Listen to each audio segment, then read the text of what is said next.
Ini doa yang gak pernah salah. Glorify. Engkau bukanlah Allah yang jauh. Engkau hanya sejauh doa kami dan percaya kami. Kami beriman tahu bahwa Tuhan, Engkau begitu dekat, lebih daripada yang kami kira. Lebih dekat daripada orang-orang di sekeliling kami saat ini. Tuhan, menyatulah hadirat-Mu itu dengan doa-doa kami. Tilik Tuhan setiap kebutuhan pergumulan keluarga saat teduh. Aku berdoa kepadamu. Terima kasih Tuhan. Ajari kami untuk berdoa. Guru, teach us to pray. Ajari kami untuk berdoa kepadamu dengan cara yang benar. Pakai hamba-Mu Tuhan untuk saat ini mengajarkan apa yang dari hati-Mu sendiri. Tutup bungkus dengan darah Yesus, sembunyikan hamba di balik salib-Mu. Dalam nama Yesus. Amin. Saya ingat pada waktu saat teduh bersama pertama kali bermula episode pertama, itu dikarenakan permohonan dari beberapa orang, Pastor, teach us how to pray. Ada yang minta sama saya untuk ajari bagaimana berdoa. Lahirlah saat teduh bersama. Maka oleh karena itu di episode hari ini di kebaktian ini boleh dikatakan kebaktian juga, di dalam saat teduh bersama today, saya akan ajari Anda how to pray, bagaimana untuk berdoa. Saya kasih judul, tolong aku, titik-titik. Dan nanti lanjutannya di poin-poin yang saya kasih. Buka dulu bersama dengan saya di Lukas pasal yang ke-11. Lukas pasal 11, ayat pertama saja. Hal berdoa. Pada suatu kali, Yesus sedang berdoa di salah satu tempat. Ketika ia berhenti berdoa, berkatalah seorang dari murid-muridnya kepadanya, Tuhan, ajarlah kami berdoa, sama seperti yang diajarkan Yohanes kepada murid-muridnya. Setiap guru rohani pasti akan mengajarkan kepada followers atau pengikutnya dan murid-muridnya bagaimana berdoa. Guru Kristen yang baik juga harus ajarkan murid-muridnya di sekolah bagaimana berdoa, misalnya doa Bapa kami yang diajarkan Yesus. Orang tua, papa mama juga merupakan guru bagi anak-anaknya. Kita harus memberi teladan dulu bahwa kita juga manusia berdoa, lalu kita ajarkan kepada mereka bagaimana berdoa. Doa bersama mesbah keluarga. Tak terkecuali Sang Juru Selamat sendiri, Yesus sendiri mengajarkan murid-muridnya bagaimana berdoa, bagaimana engage, bagaimana untuk bisa kontak dengan Bapanya di sorga. Demikian juga Yohanes Pembaptis tentunya mengajarkan kepada murid-muridnya. Jadi saya rasa dalam Yesus, saya perlu mengajari Anda hari ini bagaimana berdoa. Ada orang berkata doa itu jangan minta-minta. Ya, setuju. Tapi terlalu banyak yang mengatakan gitu sehingga orang yang mau minta tertuduh. Jangan salah loh ya. Doa itu juga satu bentuk, satu format minta tolong sama Tuhan. Jadi mintalah. Yesus sendiri berkata mintalah. Yesus ngomong gini sama murid-muridnya, carilah. Masa kita lebih rohani dari Yesus? Masa kita lebih suci? Sehingga ada orang-orang yang seringkali tanpa disadari terlalu menekankan, kalian jangan minta-minta lah kalau doa. Jangan minta-minta terus. Sama Tuhan itu jangan ekspektasi. Sama Tuhan itu mengasihi. Udahlah, saya rasa lebih baik kita nggak sok rohani, sok suci. Jangan-jangan ntar kita merasa lebih suci dari Tuhan Yesus sendiri, lebih rohani.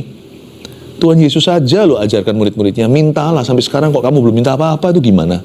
Mintalah supaya sukacitaku bertambah, supaya penuh. Yesus sendiri yang berkata minta, cari, dan ketoklah. Jadi please jangan merasa bersalah kalau kita minta, sebab doa juga suatu bentuk minta tolong atau SOS ke sorga. Doa itu adalah jalur komunikasi kita yang di dunia, Tuhan yang di sorga. Kita minta tolong dalam nama Yesus dan Allah mendengarkan. Mujizat terjadi atau tidak, pokoknya kita minta.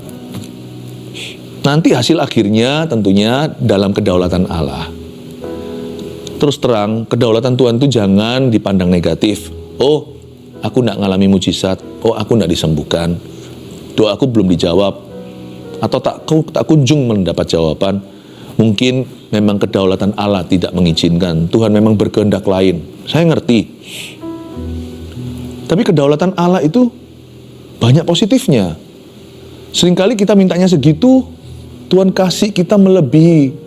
Yang mata kita belum lihat, telinga nggak dengar, hasil doanya melampaui pikiran. Di dalam kedaulatan Tuhan itu banyak sekali pleasant surprises atau kejutan-kejutan yang indah. Yang kita tidak duga. Doa kita dijawab dengan cara yang ajaib. Bukan hanya mintanya segitu, bahkan apa yang tidak kita minta Tuhan sediakan. Atau kadang-kadang kita minta ini, Tuhan berinya lain. Baru kita sadari, ternyata ini yang kita butuhkan, bukan itu yang tadi kita mintakan. Juga bisa jadi kita hasil doanya beda dengan yang didoakan, tapi jauh lebih bagus dan kita mengakui, wow, Tuhan tahu sesungguhnya yang kubutuhkan. Aku kira aku perlu itu, tapi justru Tuhan kasih ke saya apa yang orang lain tidak bisa. Mintalah. Doa itu minta tolong. Tolong aku. Help me. Itu sebuah doa. Saya seorang ayah. Kami suami istri dikaruniai 3 putra-putri. Dari sejak kecil, orang tua peka. Saya sebagai papa, sekalipun bukan yang melahirkan anak-anak, saya sangat protektif. Jadi kalau anak saya dari kecil, bayi sudah mulai, saya tahu dia minta tolong, minta susu. Atau mungkin minta ditidurkan kembali. Tengah-tengah malam bangun itu, atau terjaga, dipok-pok begini, lalu tertidur kembali. Kalau besar tentunya nggak pakai nangis-nangis begitulah, biasanya minta ngomong apa adanya. Papa mama bisa beri, pasti akan memberikan. Tidak selalu semuanya itu dalam nama pendidikan. Oh nggak, ini nanti belum waktunya lah, atau tidak baik untuk dirinya lah. Enggak lah, kadang-kadang itu simple aja. Kalau orang tua bisa berikan, toh saya tahu dan percaya anak-anak saya tidak manja. Apa yang kami bisa berikan pada mereka, kami tidak mungkin tahan kebaikan. Parenting Tuhan atas kita itu simple kok, sederhana kok. Tuhan itu Bapa kita, Bapa yang baik. Dia murah hatinya. Jadi kalau Anda teriak minta tolong, baik pakai nangis-nangis atau tenang saja, Tuhan pasti dengarkan dan Tuhan pasti hadir di doamu dan menjawab kebutuhanmu.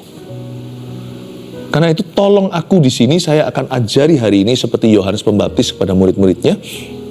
Saya akan ajari, izinkan saya menyebut ini bukan untuk kemuliaan saya, tapi untuk kemuliaan Tuhan, tapi kan mirip dengan teksnya. Saya akan ajari murid-murid kami, yaitu Anda sekalian, bagaimana berdoa. Saya kenyangkan hari ini ya, saya nggak kasih poin 3 tapi 5. Saya akan ajarkan lewat poin-poin ini, ikuti saya.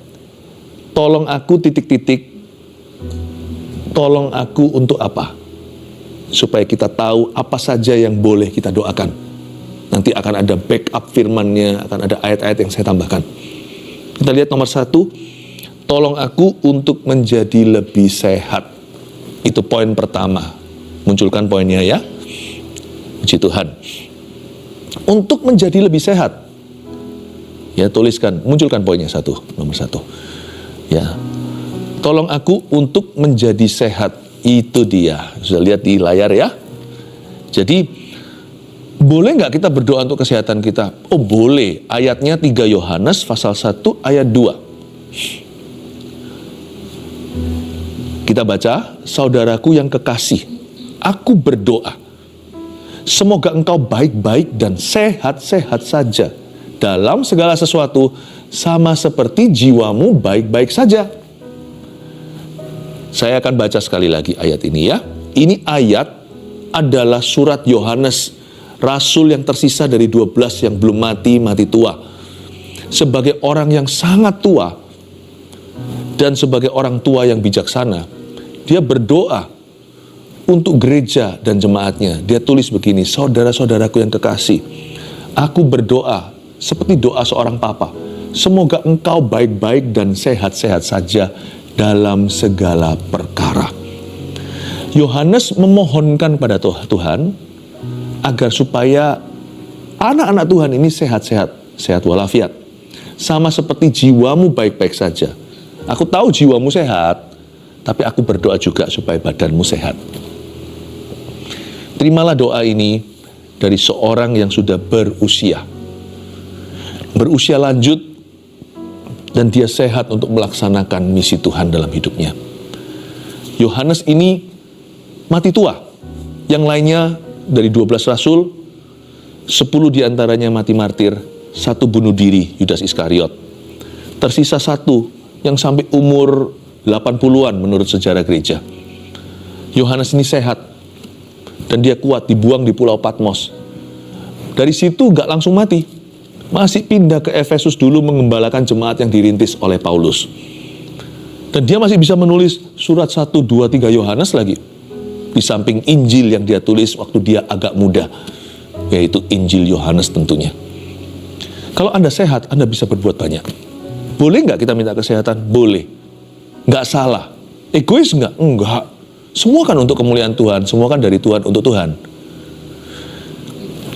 Anda bisa berdoa seperti ini. Kalau saya kan kasih guideline-nya ini kan umum. Tapi Anda bisa berdoa secara spesifik. Berapa episode yang lalu saat teduh, saya ajarkan bahwa prayer should be specific. Doa harus detail. Nah, Anda yang ngerti sendiri badan Anda. Anda yang ngerti kumat-kumatannya di mana. Atau Anda mendoakan seseorang, baik mendoakan diri sendiri atau orang lain, termasuk itu syafaat. Itu berarti berdoa di hadapan Tuhan meminta sesuatu. Tuhan dengarkan. Tolong aku Tuhan, waktu Anda berdoa, untuk menjadi lebih sehat. Anda secara spesifik bisa berkata, berkati penglihatan saya, jikalau mungkin mata Anda katarakan. Atau mungkin kalau sudah minusnya terlalu tebal. Atau plusnya kalau yang sudah mulai usia tengah baya. Anda bisa berdoa, bless my eyesight kalau Anda rabun, apalagi glukoma. Berdoa di dalam nama Yesus, bless my eyesight. Jangan kutuki dirimu. Berkati dirimu, berkati orang lain juga. Berkati penglihatanku Tuhan. Berkati hormonku Tuhan. Please bless my hormones. Berkati tulangku dan struktur badanku. Berkati ya Tuhan supaya tulang-tulang dan sendi-sendiku tidak kaku. Frozen shoulder ya, atau pundak yang beku. Dalam nama Yesus. Exercise atau praktekkan iman. Dalam nama Yesus. Dan percaya yang kau katakan akan terjadi. Jangan ragu, tunggu pendeta. Bahwa kuasa nama Yesus di mulut Anda sama powerfulnya dengan di mulut pendeta manapun juga. Bahkan kalau itu di mulut keledai pun yang bicara ke Bileam, dia tetap adalah firman Tuhan. Katakan dalam nama Yesus. Berkati hormonku, tiroid, berkati yang the list will go on. Daftarnya itu bisa terus. Berkati tulangku, tulang belakangku, supaya aku tidak terus injury atau terus terluka di situ. Berkati struktur badanku Tuhan, syarafku. Doa begitu. Saya sangat terinspirasi dengan Musa punya penglihatan. Kalau Anda baca di Perjanjian Lama, matanya tidak kabur sampai dia mati. Saya pakai kacamata, tapi ya kita berdoa lah ya. Nah, boleh mencoba. Dapat nggak apa-apa. Just bless, berkati hidupmu. Akan ada perbedaan kok kalau Anda memberkati diri atau mengutuki dirimu sendiri, memberkati orang lain atau mengutuki orang lain. Berkati juga stamina Anda. Saya terinspirasi dengan stamina Kaleb di Perjanjian Lama. Umur 85 masih siap dan kuat untuk pergi ke medan perang. Rebut Hebron lagi, tempatnya raksasa. Itu semua saudara Goliat. Kaleb. Lalu saya juga sangat-sangat terinspirasi dengan Israel, bangsa Israel punya sandal. Waktu 40 tahun di padang gurun itu mereka putar-putar, sandal mereka nggak ada yang usang. Mana ada sandal seperti itu, merek apapun juga sepatu. Lalu gigi mereka, tidak ada satupun yang perlu ke dentis waktu itu. Oh puji Tuhan, kita berdoa sama Tuhan minta kekuatan. Boleh nggak kita minta tolong? Mintalah tolong. Tiap hari berdoalah, Tuhan kasih papa mama sehat. Tuhan kasih tubuhku sehat supaya aku kuat, supaya aku bisa melaksanakan banyak tugas-tugasku hari ini. Banyak orang memerlukan saya. Terima aja dengan sejahtera doamu. Waktu Anda amin, Anda percaya. 2, tolong aku untuk apa lagi? Untuk mematahkan kebiasaan burukku. Ini penting didoakan loh. Perlu. Kolose 3 ayat 5. Karena itu matikanlah dalam dirimu segala sesuatu yang duniawi, yaitu percabulan, kenajisan, hawa nafsu, nafsu jahat, dan juga keserakahan yang sama dengan penyembahan berhala. Ayat ini bunyinya lah sekali lagi, matikanlah dalam diri kita segala sesuatu yang salah di hadapan Allah. Mari kita berdoa secara sengaja. Ini samalah orang tua, orang muda, sekalipun orang muda yang lebih disorot soal kecanduan. Hari-hari ini tuh gampang sekali manusia itu nyandu. Apapun itu. Dulu waktu saya masih sekolah, ada teman saya yang canduan bau lem. Kok lucu ya? Belum ada narkoba, belum terlalu available. Apapun jadi kalau namanya setan lewat. Karena itu kita mesti setiap hari berperang terhadap hal-hal tersebut. Lawan arus kalau mau ikut Yesus. Kita berdoa dengan sungguh-sungguh, Tuhan, aku minta hari ini hidupku bersih dari dosa. Aku mau hidup dalam ketaatan dan kesetiaan pada firman. Aku patahkan kebiasaan burukku. Tolong aku Tuhan untuk bisa mengalahkan kumat-kumatanku, kebiasaanku. Misalnya addiction atau kecanduan terhadap pornografi. Tentunya juga ada hal-hal yang harus kita lakukan. Tetap ada tugas kita yang harus ada langkah-langkah praktis untuk mengalahkan kebiasaan buruk. Kita punya responsibility atau punya tanggung jawab secara teknis. Jadi jangan semuanya diserahkan kepada Tuhan lewat doa. Apapun yang Anda doakan ke atas, pasti ada sesuatu yang turun ke bawah. Misalnya kita doa untuk kemenangan, Tuhan akan kasih kita hikmat dan jalan. Nah, kita juga harus dengar-dengaran, saya ngerti. Tapi sekarang saya mau bicara tentang doanya dulu. Doa itu mengandung kuasa. Jadi kalau Anda berdoa untuk mematahkan kebiasaan buruk Anda, minta tolong sama Yesus, salah satu hal yang boleh terjadi adalah Tuhan akan angkat kecanduan itu sehingga Anda tidak lagi merasa perlu melakukan itu. Anda tidak akan lagi merasa butuh dengan hal itu. Sungguh, ada kekang dalam daging kita, itu salah satu misi Roh Kudus waktu diutus. Waktu Roh Kudus dicurahkan saat Pentakosta, selain memberi pada kita kuasa untuk berdoa dan bersaksi, Roh Kudus akan membantu kita dalam kelemahan kita, seperti yang tersirat dalam surat Paulus di Roma 8, Ia membantu kita dalam kelemahan kita. We all have our own weaknesses. Kita semua secara respektif, kita semua masing-masing secara relatif punya kelemahan sendiri-sendiri. Ada orang yang lebih lemah di matanya, ada di mulutnya lemah, ada yang tangannya suka main tangan, pukul istrinya. Ada juga yang kakinya, wah cepet banget tuh, nggak bisa di rumah gitu, selalu harus keliling mana-mana. Pokoknya mau pergi melulu, nggak belajar, dan begadang terus. Apapun kelemahanmu, kalau Anda berdoa secara sengaja dalam nama Yesus, tolong aku Tuhan untuk mematahkan kebiasaan burukku, sesuatu akan berubah. Sesuatu akan berubah. Minta sama Tuhan untuk angkat perasaan perlu itu atau butuh itu. Meskipun waktu kita berdoa, bukan berarti kalau kita berdoa lalu kita seperti orang yang dikuasai penuh oleh Roh Kudus, sebab Roh Kudus tidak pernah menyurupi. Kita tidak bisa kesurupan Roh Tuhan. Kita bisa bekerja sama dengan Dia. Kepenuhan Roh Kudus itu artinya kita bermitra. Tapi kita nggak nurut kita nurut Dia. Kita mengikut Dia. Ya, dan kita mematikan keinginan daging karena kita hidup oleh Roh. Jadi bukan berarti tiba-tiba kita nggak bisa berbuat dosa, bukan. Tetapi Tuhan akan memberikan kepada kita beberapa langkah pertama itu. Tuhan itu memberi kita kuasa untuk melompat menang. Tapi setelah itu jangan kembali berkubang, kembali pada kubangan yang sama. Misalnya orang yang sudah lama nggak makan gula, nggak makan manis-manis. Nanti lihat ya, ketika dia makan manis sedikit aja, dia rasa terlalu manis. Tapi ya jangan cari gara-gara, makan manis terus, lama-lama jadi kebal. Kembali lagi cari yang manis-manis. Coba lihat orang yang makannya nggak terlalu banyak garam karena kesehatan. Mungkin juga karena tuntutan badan, mungkin dia sudah sakit terlebih dulu. Nanti makan sesuatu yang ada garamnya sedikit, asin sekali. Tapi kalau dia makan asin terus, lama-lama jadi biasa. Jangan cari gara-gara. Tapi awal-awal langsung minta sama Tuhan, cabut Tuhan. Cabut belenggu itu dari aku. Saya dulu orangnya emosian. Saya berdoa sama Tuhan supaya Tuhan memberi saya kekang. Bukan berarti saya nggak bisa emosi lagi. Tapi sekarang kalau saya emosi, pertama-tama itu selalu akan ada alarm clock yang nyala dari Tuhan. Di dalam diri saya dikasih kekang seperti dikasih tapal kuda. Sehingga kalau saya marah emosi dari 0 sampai 100 begitu, berapa detik tiba-tiba sudah naik pitam. Perut saya itu bisa kram sendiri loh. Kayak seperti ada peringatan dari Roh Kudus, itu perjanjian dengan Tuhan. Kayak orang yang takut atau apa, kayak orang yang nervous, grogi gitu, perut saya bisa kenceng-kenceng sendiri. Itu kalau saya terjang terus ya saya bisa tetap emosi seperti dulu.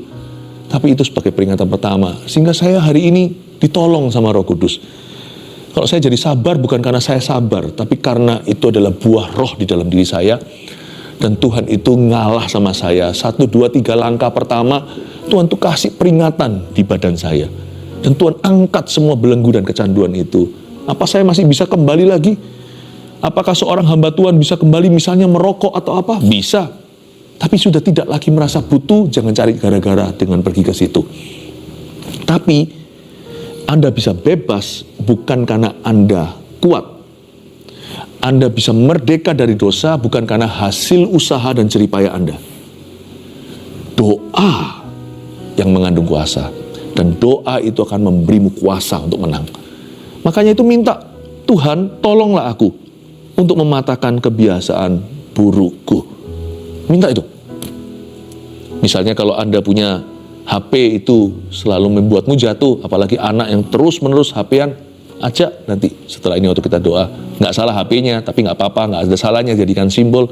Taruh di situ, tumbang tangan sama-sama anaknya, dan kata Tuhan, aku berdoa supaya supaya anaknya ini nggak tahu ada nama anak Anda apa. Misalnya supaya Stephen tidak lagi kecanduan ini dalam nama Yesus. Lalu janjian, boleh berapa jam, di atas jam berapa, kalau anak masih kecil, setelah pulang sekolah, selesaikan tugas dan PR-nya, jam berapa sampai jam berapa, boleh HP-an. Gitu, tapi minta Tuhan cabut dulu kecanduannya. Bisa ya? 3, tolong aku untuk memakai waktuku dengan bijaksana. Itu dia, ini harus disengaja, ini satu hal yang boleh kita minta. Malah saya sarankan untuk Anda mohonkan. Tuhan tolong aku ya untuk memakai waktuku dengan bijaksana. Mazmur 90 ayat 12 bunyinya, ajarlah kami menghitung hari-hari kami sedemikian hingga kami beroleh hati yang bijaksana. Ini bukan bicara melulu tentang perencanaan, tapi ini adalah doa yang dipanjatkan agar hatinya bijaksana ngatur waktu. Dan menggunakan waktu di zaman edan ini, kita harus secara sengaja memakai waktu dengan bijaksana karena hari-hari ini adalah hari-hari yang jahat. Tuhan berdoa begitu. Saya tiap hari juga berdoa begini. Bantu aku hari ini untuk memakai waktuku secara efisiensi dan secara efektif. Terima kasih Tuhan dalam nama Yesus. Minta sama Tuhan memberi kita hikmat untuk menggunakan waktu kita for the higher purpose, untuk tujuan yang lebih tinggi. Paulus itu kan ditahan di rumah ya. Kalau Anda lihat Kisah Para Rasul pasal 28, 2 ayat terakhir, di situ menceritakan Paulus ditahan. Dia tahanan rumah, bukan di penjara. Tapi kan tetap terbatas. Coba bayangkan. Kisah Para Rasul itu tidak ada penutupan. Ceritanya berakhir pada Paulus di rumah dan dijaga sama pengawal.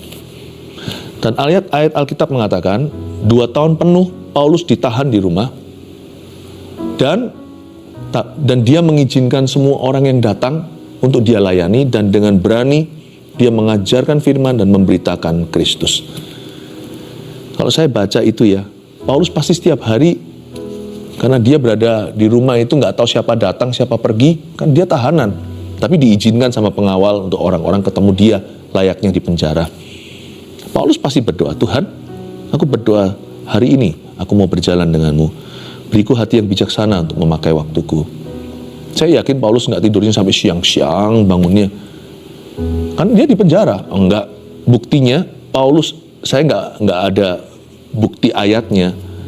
Tapi ayat-ayat di firman membuktikan buahnya. Buah Paulus waktu-waktu itu, hari-hari itu. Berapa banyak surat-surat terakhirnya ditulis dari penjara di Roma. Dan dia melayani begitu banyak orang. Dia bangun waktu bangun, dia tidur waktu tidur. Dia layani semua orang, dia percaya Tuhan akan kirim orang-orang itu, dan dia sempat tulis beberapa surat pengembalaan yang masuk di dalam Alkitab kita beberapa. Masih banyak surat yang lain mungkin yang dituliskan di sana dan ke sini dan ke sana. Coba bayangkan, seorang Paulus saja ditahan, bisa berbuah. Saya percaya kita yang bebas, bisa pakai waktu kita seenak kita. Kalau kita berdoa, Tuhan bisa memakai kita, hidup kita dengan luar biasa. Keempat, tolong aku untuk menemukan sukacita dalam pekerjaanku. Ini perlu didoakan hari-hari ini. Banyak orang stres kerja, stres yang nggak perlu. Stres kerja yang baik sih ada, tapi banyak orang depresi karena pekerjaannya. Mengeluh, minta sama Tuhan tiap hari. Karena hal seperti ini harus disengaja. Ada perkara-perkara tertentu yang alami, tapi ada hal-hal tertentu yang harus kita doakan supaya itu terjadi atas diri kita. Apalagi zaman-zaman sekarang ini di dunia, kita melihat ya, semua yang ada di dunia ini sedang stres berat. Gloomy spiritnya itu ada. Itu loh, hawanya itu gak enak. Apapun bidang pekerjaan Anda, minta sama Tuhan sukacita dalam pekerjaanmu. Jangan minta pekerjaanmu jadi mudah. Jangan minta selalu keluar masalah segera, meskipun Anda tetap harus berdoa, minta supaya Tuhan selesaikan masalah Anda bersama dengan Anda. Supaya Tuhan kirimkan bala bantuan, pertolongan dari tempat tidak terduga. Tetapi lebih penting dari itu, minta kekuatan baru dan minta sukacita dalam pekerjaan Anda. Tuhan, kasih aku sukacita dalam pekerjaanku. Kolose 3 ayat 23 bunyinya, apapun juga yang kamu perbuat, perbuatlah dengan segenap hatimu seperti untuk Tuhan dan bukan untuk manusia. Akar sukacita, sumber sukacita kita dalam pekerjaan kita adalah kalau kita terus mengingatkan diri dalam doa bahwa pekerjaanku adalah kepercayaan Tuhan, pekerjaanku adalah pelayananku kepada Tuhan. Tuhan yang menaruh aku di sana, Tuhan pasti bertanggung jawab, dan Tuhan memanggilku di situ untuk kemuliaannya. Tuhan pasti menolong aku menjelang pagi. Tuhan, bantu saya untuk selalu bersukacita dalam pekerjaanku. Ingat the 5 finger rule yang saya miliki dalam hidup saya, 5 jari. Apapun yang saya lakukan dan kerjakan, sesuai dengan profesi kita masing-masing, saya selalu ingat 5 jari ini bunyinya, I do this for him. Bahasa Indonesia juga 5 jari. Aku lakukan ini untuk dia. Saya nggak punya alasan untuk mengomel. Rasa berat di kerja itu baik untuk saya, itu menerpa saya dan menempa saya. Ya, itu menempa saya. Apa yang menerpa saya itu justru menempa saya jadi lebih gagah perkasa. Tapi saya nggak mau stres yang keluar dari penolakan dalam diri saya akan pekerjaan saya. Aduh, kerjaanku kok gini gitu. Penolakan. Apa yang kau tolak masa bisa diberkati Tuhan? Ingatlah the 5 finger rule atau 5 jarimu. I do this for him. Aku lakukan ini atau pekerjaanku untuk dia. 5. Yang terakhir. Ini paling penting di atas segalanya. Tolong aku untuk memuliakan Tuhan di hidupku. Mari kita simak doa Yesus di Yohanes 12 ayat 28 bunyinya, Bapa, muliakanlah namamu. Bagus ya? Ini doa Yesus. Tiru dong.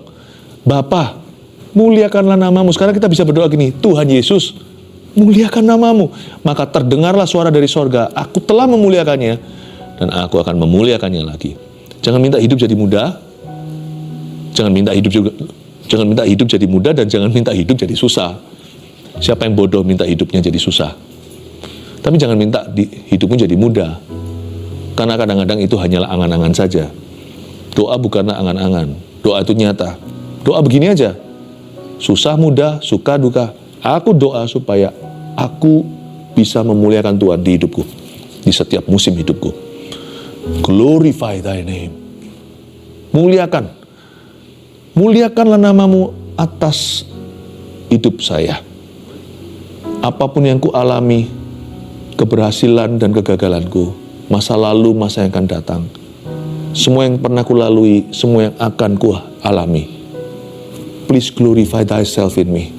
Muliakanlah dirimu melalui aku di dalamku. Minta sama Tuhan, muliakanlah. Ini doa yang gak pernah salah. Glorify your name in my life. Anda mesti doa ini kelihatannya nggak ada benefit untuk kita. Apa gunanya sih? Nggak bisa dimaterialisasikan. Tapi justru inilah intisari kehidupan rohani sesungguhnya. Inilah inti hubungan kita dengan Allah. Setiap anak-anak Tuhan harus punya kerinduan untuk memuliakan Tuhan dalam hidupnya dan dalam segala perkara. Setiap hari doa ini, muliakanlah dirimu di atas hidupku Tuhan.